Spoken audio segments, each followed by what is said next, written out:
आइए, रूसो साहब का पाठ्यक्रम कैसा है? रूसो साहब किस तरह से शिक्षण विधि चाहते थे? रूसो साहब किस तरह से बच्चों को पढ़ाना चाहते थे? रूसो साहब शिक्षण किस तरह से देना चाहते थे? उन्होंने अलग अपना तरीका, नियम कानून उन्होंने अपना अलग बनाया था। उन्होंने एक अपना पाठ्यक्रम तैयार किया था कि किस अवस्था में क्या सिखाया जाएगा, किस अवस्था में क्या, यह अलग से रूटीन बनाए थे। जिस प्रकार से देखेंगे, पहला रूटीन था शैशवा अवस्था के लिए पाठ्यक्रम। उन्होंने यह बताया था कि बच्चा जब जन्म ले लेता है, जन्म लेने के बाद जब वो धीरे धीरे रेंगने लगता है, उस बच्चे को चलने की, कूदने की, खड़े होने की आजादी देनी चाहिए।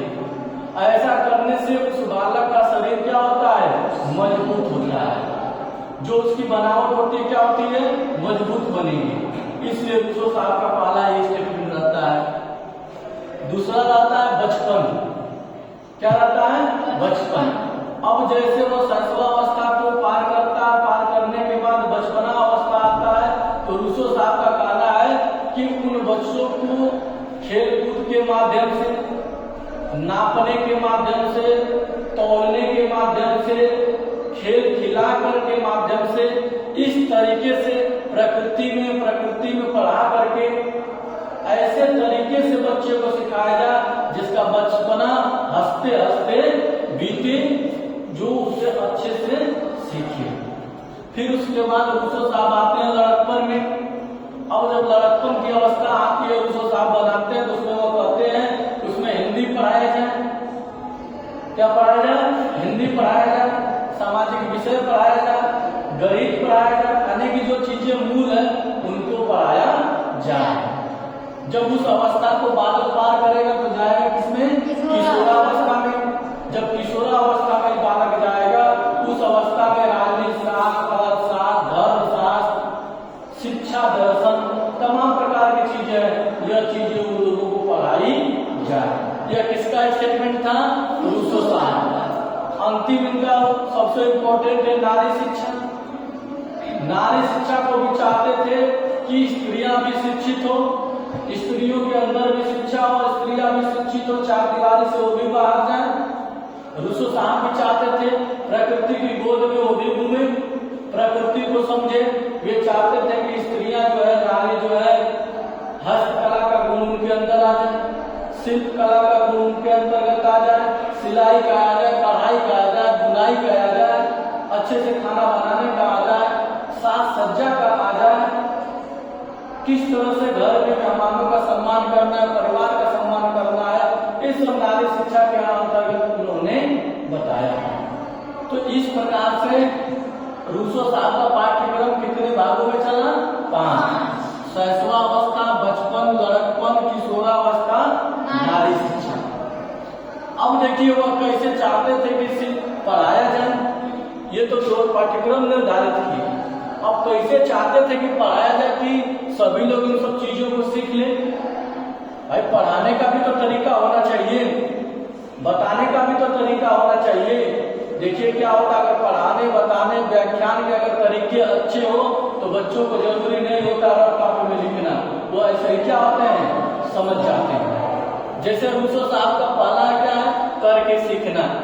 वह सबसे ज्यादा विशेष जोर किस पर देते थे कि अपने खुद कार्य करे और उस पर क्या करे, वह सीखे। जैसे हम लोग क्या करते हैं, कोई कार्य होता है, छोटे बच्चे होते हैं, हम लोग तुरंत बता देते हैं ऐसे ऐसे ना जाइए, अब उसको बताइए कि बाबू ऐसे करो, ऐसे करो, ऐसे करने के बाद ये आएगा। तो बालक जब अपने से करेगा, जैसे जैसे बताए हैं, वो सीख जाएगा। निरीक्षण द्वारा सीखना। हम कहीं कार्य हो रहा है, कहीं परीक्षण हो रहा है, अगर हम वहां क्या करते हैं, देखते हैं, उसको बारीकी से अध्ययन करते हैं, उससे भी हमको बालक को सीखने को अवसर मिल सकता है। अन्वेषण द्वारा सीखना। अन्वेषण का मतलब होता है खोज करना, ठीक ना।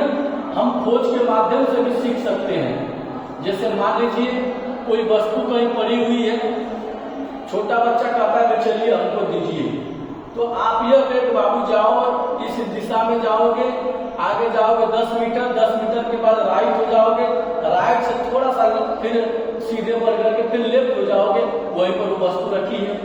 तो बालक जब रास्ते में जाएगा तो सबसे पहले क्या होगा कि 10 मीटर कितनी दूरी होगी। जब 10 मीटर वो पहुंचेगा तो उसके बाद पता चलेगा कि राइट किधर है, तो याद करके जाएगा कि राइट इस हाथ को कहते हैं, लेफ्ट इस हाथ को कहते हैं। तो राइट घूमेगा तो उसको किसका ज्ञान होगा, दाहिने का ज्ञान होगा, फिर बाएं का ज्ञान होगा। यानी कि खोज के माध्यम से भी सीखना, स्व अनुभव द्वारा सीखना। देखिए जो हमारी और आपकी उम्र धीरे धीरे बीत रही है, बीतने के बाद पीछे जो चीजें हम छोड़ते जा रहे हैं उससे कुछ न कुछ हम सीखते हैं। अगर कुछ नहीं सीखते तो बस यही सीखते हैं हमने जो पिछली गलतियां की है अब दोबारा ऐसी गलती नहीं करेंगे। तो हम किससे सीखते हैं, अपने अनुभव से सीखते हैं।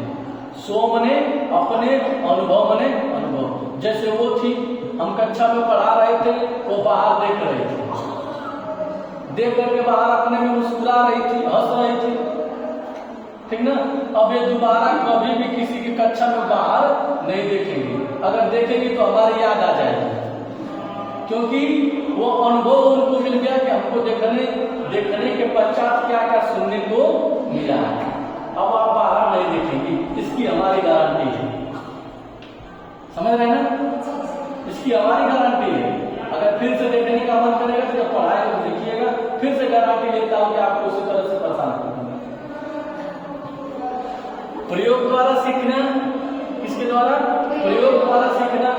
क्या होता है कि हम कोई भी चीजें हैं, अगर हम उसको प्रयोग करते हैं, उसको अपने जैसे मान लीजिए कि हमको कुछ मिल गया कार्य का मतलब मान लीजिए हमको घर परिसर में खेती का कार्य है, हम करना नहीं जानते हैं, हमको हसुआ दे दिया गया, हम खेत में गए काटने के लिए, तो हम प्रयोग करेंगे, पहला जो काट रहे हैं कैसे काट रहे हैं, प्रयोग करेंगे, दूसरा काटना है कैसे, ऐसे करते करते हम जान जाएंगे कैसे काटना है।